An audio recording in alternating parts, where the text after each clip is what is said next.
Shalom, perkenalkan nama saya Novinia Diva Inenone, kelas A4 Keperawatan semester 3, NIM 2214201129.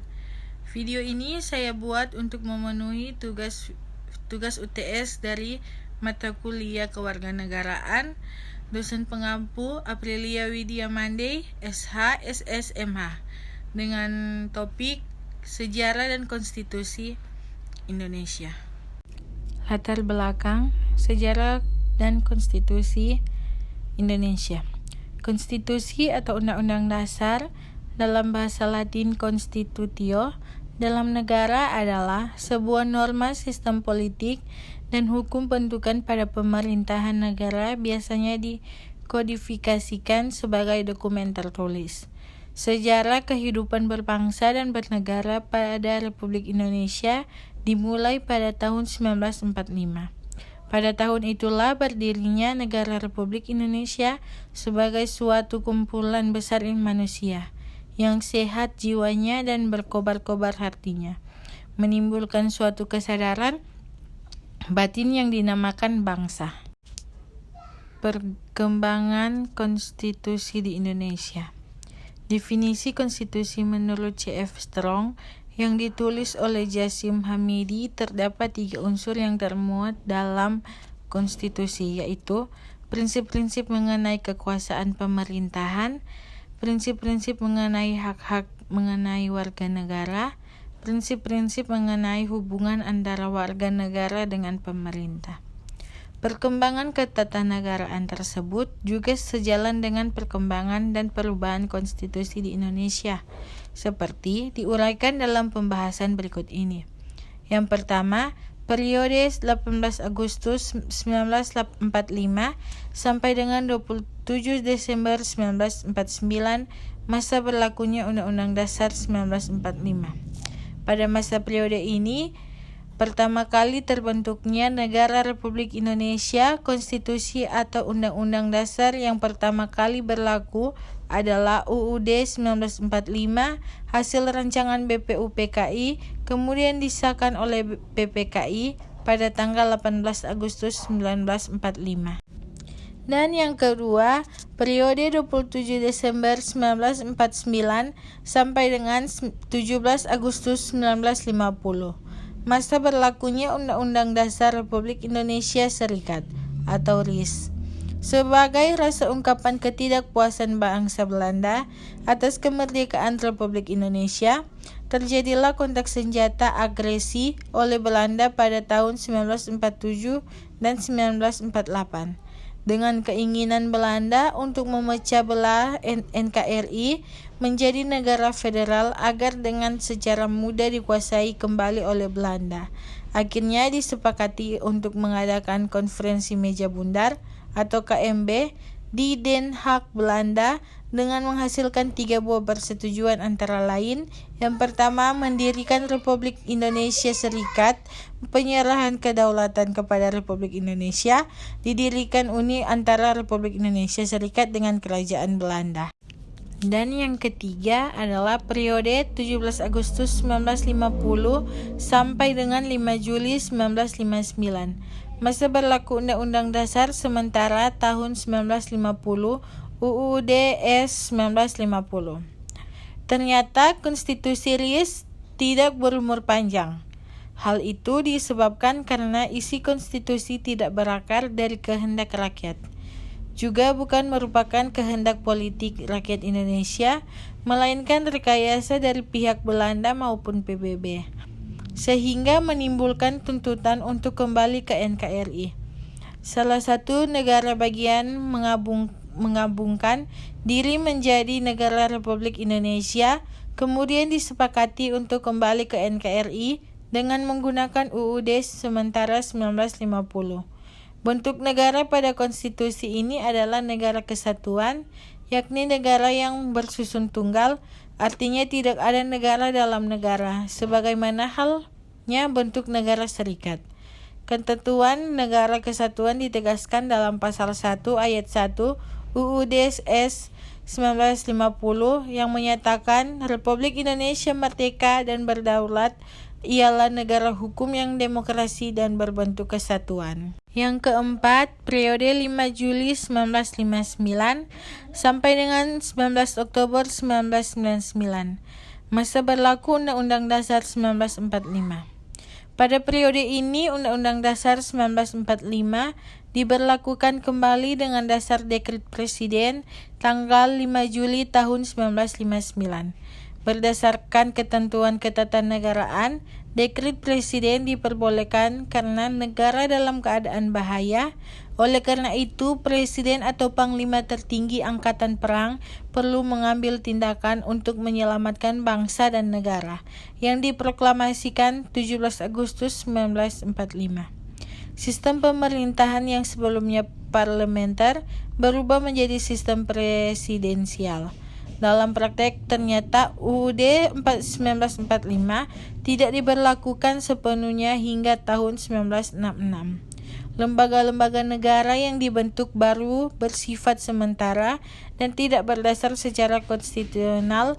Akibatnya menimbulkan penyimpangan-penyimpangan, kemudian meletuslah gerakan 30 September 1966 sebagai gerakan anti-Pancasila yang dipelopori oleh PKI walaupun kemudian dapat dipatahkannya.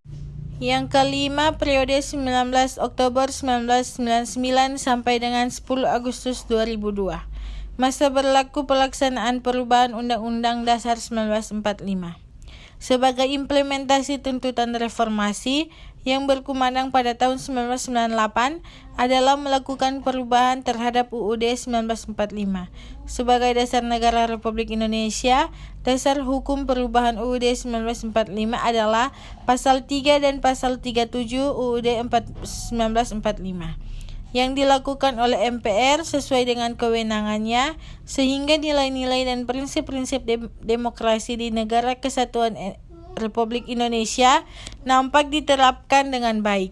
Dalam melakukan perubahan UUD 1945, MPR menetapkan 5 kesempatan, yaitu tidak mengubah pembukaan UUD Negara Republik Indonesia 1945, tetap mempertahankan Negara Kesatuan Republik Indonesia, mempertegas sistem pemerintahan presidensial, penjelasan Undang-Undang Dasar Negara Republik Indonesia tahun 1945 yang membuat hal-hal normatif akan dimasukkan ke dalam pasal-pasal atau batang tubuh.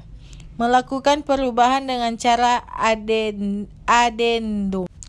Yang keenam, periode 10 Agustus 2002 sampai dengan sekarang, masa berlaku Undang-Undang Dasar 1945 setelah mengalami perubahan. Bahwa setelah mengalami perubahan hingga keempat kalinya, Undang-Undang Dasar 1945 merupakan dasar negara Republik Indonesia yang fundamental untuk mengantarkan kehidupan berbangsa dan bernegara bagi bangsa Indonesia.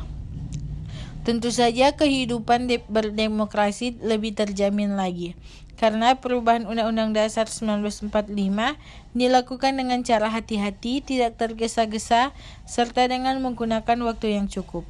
Tidak seperti yang dilakukan BPUPKI pada saat merancang UUD waktu itu, yaitu sangat tergesa-gesa dan masih dalam suasana di bawah penjajahan Jepang.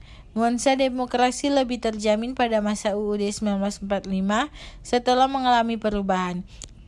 Keberadaan lembaga negara sejajar, yaitu lembaga eksekutif atau pemerintah, lembaga legislatif MPR yang terdiri dari DPR dan DPD, lembaga yudikatif yang terdiri dari MA, MK dan KY, dan lembaga auditif atau BPK.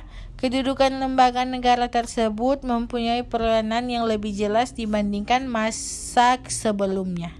UUD 1945 sebagai Konstitusi Negara Indonesia. Konstitusi Negara Indonesia adalah UUD 1945 yang untuk pertama kali disahkan oleh Panitia Persiapan Kemerdekaan Indonesia (PPKI) pada tanggal 18 Agustus 1945 dalam tata susunan peraturan perundang-undangan negara. UUD 1945 menempati tempatan tertinggi. UUD 1945 sebagai Konstitusi Negara Indonesia. yang terdiri dari yang pertama konstitusi yang pernah berlaku di Indonesia, yang kedua proses amandemen UUD 1995, dan isi UUD Negara Republik Indonesia tahun 1945. Sejarah konstitusi. Hampir semua negara di dunia memiliki konstitusi tertulis atau undang-undang dasar yang pada umumnya mengatur mengenai pembentukan, pembagian wewenang dan cara bekerja sebagai lembaga kenegaraan serta perlindungan hak asasi manusia. Negara yang dikategorikan sebagai negara yang tidak memiliki konstitusi tertulis adalah Inggris dan Kanada. Di kedua negara ini, aturan dasar terhadap semua lembaga-lembaga kenegaraan dan semua hak asasi manusia terdapat pada adat kebiasaan dan juga tersebar di berbagai dokumen, baik dokumen yang relatif baru maupun yang sudah sangat tua seperti Magna Carta yang berasal dari tahun 1215 yang membuat jaminan hak asasi manusia rakyat Inggris, karena ketentuan mengenai kenegaraan itu tersebar dalam sebuah dokumen atau hanya hidup dalam adat kebiasaan masyarakat itulah, maka Inggris masuk dalam kategori negara yang memiliki konstitusi tidak tertulis. Sebab-sebab terjadinya perubahan konstitusi di Indonesia. Naskah UUD 1945 yang telah dirancang oleh BPUPKI kemudian disahkan oleh PPKI pada tanggal 18 Agustus 1945. Dirancang dalam situasi di bawah penjajahan Jepang dan ditetapkan dalam suasana tergesa-gesa sehingga masih terdapat kekurangan dalam menjalankan praktik berbangsa dan bernegara. Itulah salah satu penyebab perubahan konstitusi di Indonesia. Semangat bangsa Indonesia begitu besar ketika hendak mengumandangkan kemerdekaannya. Apalagi telah mendapatkan persetujuan dari pihak Jepang yang pada waktu itu secara resmi masih menjajah Indonesia dan mempersilakan untuk mempersiapkan kemerdekaannya. Naskah rancangan Undang-Undang Dasar Indonesia dipersiapkan pada masa Perang Dunia sehingga mendapat perhatian dari berbagai negara termasuk Jepang dan Belanda. Selamat datang di Universitas Pembangunan Indonesia Manado yang terletak dekat dengan kawasan bisnis Bahu Mall Manado. Tempatnya di Kelurahan Bahu, lingkungan 3 Manado, sangat strategis di pusat kota Manado. Dibangun di atas lahan seluas 2,5 hektar, Universitas Pembangunan Indonesia Manado berdiri megah dengan ruangan 7 lantai, terdiri dari ruangan kelas, ruangan kantor, perpustakaan, laboratorium komputer, laboratorium keperawatan, pengadilan semu, dan laboratorium bahasa, kantin, serta rooftop di lantai atas. Universitas Pembangunan Indonesia Manado memiliki 6 fakultas dengan program studi, yaitu Fakultas Pertanian, Prodi Agribisnis, Fakultas Hukum, Prodi Hukum, Fakultas Teknik, Prodi Teknik Elektro dan Teknik Sipil, Fakultas Ilmu Sosial Ilmu Politik, Prodi Ilmu Politik, Fakultas Sastra, Prodi Sastra Inggris, Fakultas Keperawatan, Prodi Ilmu Keperawatan dan Profesi Nurse. Didukung oleh sumber daya manusia yang berkompeten dan tersertifikasi, Universitas Pembangunan Indonesia Manado memiliki dosen dan tenaga kependidikan dengan latar belakang S2 dan S3 lulusan dalam dan luar negeri. Proses belajar mengajar dilaksanakan dengan teknologi informasi merujuk perkembangan dunia modern saat ini, dilakukan dengan sistem e-learning dan sistem ujian online atau ULAIN. Hasil tracer student Universitas Pembangunan Indonesia Manado dan fakultas menyebutkan lulusan UNPI sudah tersebar di dalam dan luar negeri.